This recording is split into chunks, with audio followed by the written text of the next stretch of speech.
এই যে ক্যান্সারের কথা যে আমরা আলোচনা করছি, একজন সাধারণ মানুষ কিভাবে বুঝবেন যে আহ, তিনি এই সমস্যায় আক্রান্ত হলেও হতে পারেন? মানে ক্যান্সার তো নানা রকমের ক্যান্সার হয়, আমি ইন এক্স্যাক্টলি। জেনারেল কিছু সিমটমস আমি আমাদের দর্শকদের আমি জানাতে চাইছি যে এক্স্যাক্টলি ওরকম ভাবে প্রত্যেকটা ক্যান্সার নিজের নিজের সেট অফ সিমটমস বা নিজের নিজের নিজের সেট অফ সমস্যা নিয়ে আসে। হুম, বাট একটা আমরা জেনারেল জিনিস বলি, that known as the asthenic component. আচ্ছা ঠিক, আনএক্সপ্লেন ভাবে ওজন কমে যাচ্ছে, আচ্ছা, উইকনেস, হুম, খেতে ইচ্ছে করছে হুম, না, হুম, একটা জেনারেলাইজ ফিলিং অফ ডিসকমফোর্ট, মানে হুম, সবসময় একটা একটা অস্বস্তি কাজ করছে। আচ্ছা, ঠিক আছে, এগুলোকে আমরা বলি অ্যাস্থেনিক কম্পোনেন্টস। হুম, এগুলো হচ্ছে যে একটা সাসপিশনস দেয়।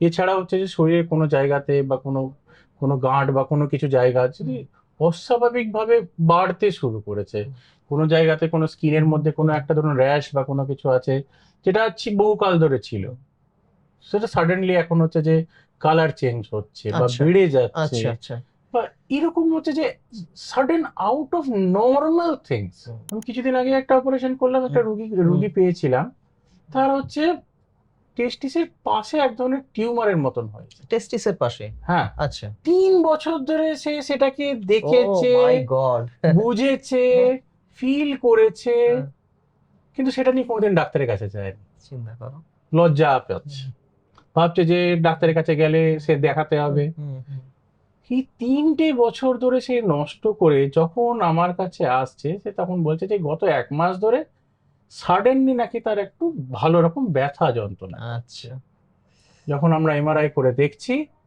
ক্যান্সার অলরেডি লিম্ফ নোডে স্প্রেড করে ও গেছে। মাই গড, তার মানে দোষটা কার? সেটাই, ও যদি 3 বছর আগে থেকে হুম, সে কিন্তু জানে যে একটা জিনিস ওখানে হয়ে আছে, হুম, আজ থেকে যদি 1 বছর আগে 2 বছর আগেও যদি আসতো, হুম, তাহলে তো হুম, ওই স্প্রেডের অবস্থাতে তো আসতো না, না।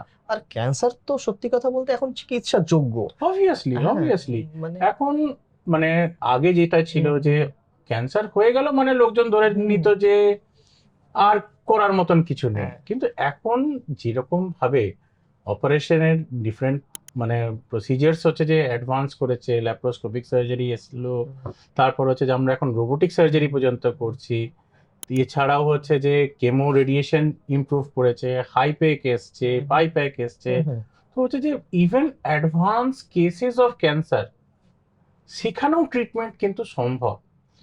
আমি যেটা সবসময় বলি ক্যান্সার রোগীদের ক্ষেত্রে, যে ঠিক জায়গায় যেতে হবে, ঠিক হুম, সময়ে যেতে হবে।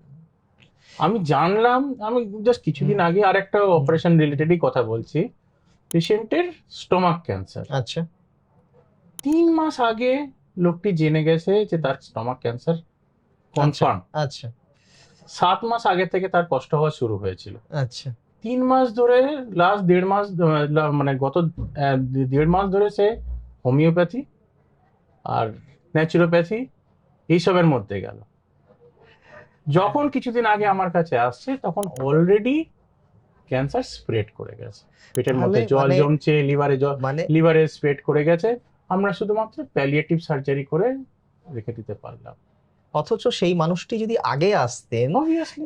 এবং আপনাদের কাছে, তাহলে প্রচুর সময় থাকতো তাকে হ্যাঁ, সেভ করার, এবং তারও চিকিৎসাটা আজকে হয়তো অন্য রকম হতে পারতো। হ্যাঁ, যিনি আমরা, আজকে প্যালিয়েটিভ কেয়ারে গেলেন, হুম, তিনি তো হয়তো হতে পারতো তিনি সুস্থ হয়ে যেতে পারতেন হ্যাঁ, অবভিয়াসলি। কমপ্লিটলি। যে কি বলে, যেরকম ভাবে স্প্রেডটা দেখলাম, তো আজ থেকে 3 মাস আগে যখন উনি হুম, প্রপারলি হুম, জানতে পেরেছিলেন হুম, যে ওনার বায়োপসি প্রুভেন হুম, ক্যান্সার, হুম, এন্ডোস্কোপিতে ওনার ক্যান্সার প্রুফ হয়ে গেছে হুম, আজ থেকে 3 মাস আগে, হুম, সেই সময় যদি উনি হচ্ছে যে প্রপার অপারেশনের দিকে হুম, চলে হুম, আসতেন, হুম, হুম, তো পুরোটা হয়তো বার করে দেওয়া যেত।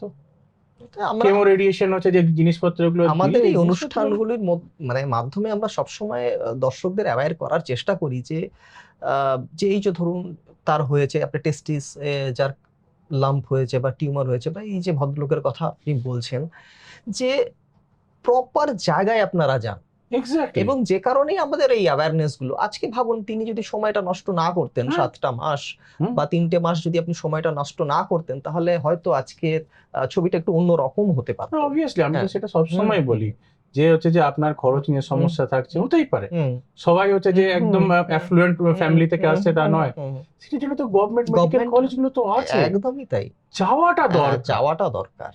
আচ্ছা, এবার যেটা ঘটনা হচ্ছে যে একজন লোক বুঝতে পারছেন যে তার ক্যান্সার হলেও হতে পারে, তখন আপনারা কিভাবে তাকে কনফার্ম করেন, মানে এর ডায়াগনোসিস প্রসেসটা কি? আচ্ছা, দেখুন, প্রথম হচ্ছে যে different sort of cancers, hmm. Different set of investigations দরকার পড়ে, স্বাভাবিক, হ্যাঁ। ঠিক আছে? হুম। মানে টু গেট এ কনফার্মেশন, আমরা সবসময় যেটা বলি এটা এফএনএসি বা ট্রুকার্ট বায়োপসি দরকার পড়তে পারে।